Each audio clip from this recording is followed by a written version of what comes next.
Yo, hello guys, and welcome back again to another WordPress tutorial. In this video I will be showing you how you can take your website offline. So there is too many explanation for the offline site.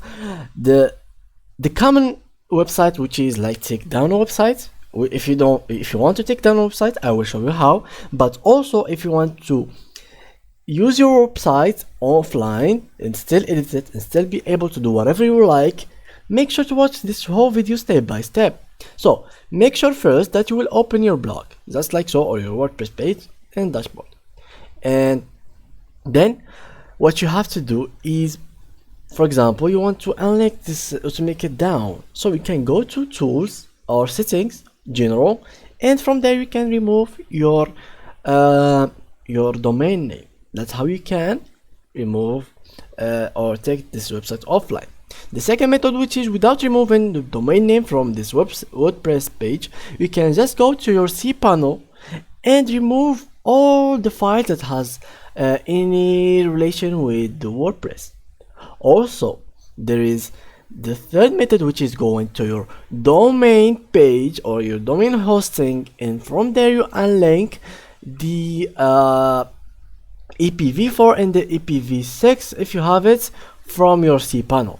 So that's how you can unlink the domain name, and no one can actually type your domain name .com, for example, and see your website. The second method, or the second way, which is going to your website even offline, so nobody can join your website but you, but only you. Basically what you have to do is to download the framework that will allow you to open your website on your local hosting.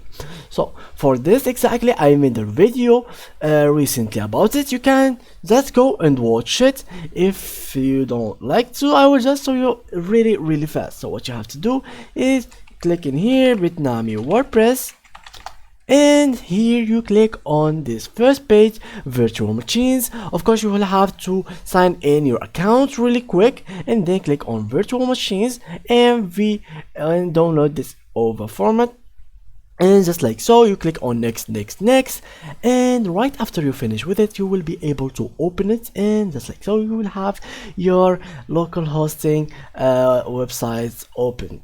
And just what you have to do basically is just go ahead and write in your browser local.hosts, and it will be opened for you. So that was it for today's tutorial, guys. If you enjoyed it, please leave a like, and thank you for watching.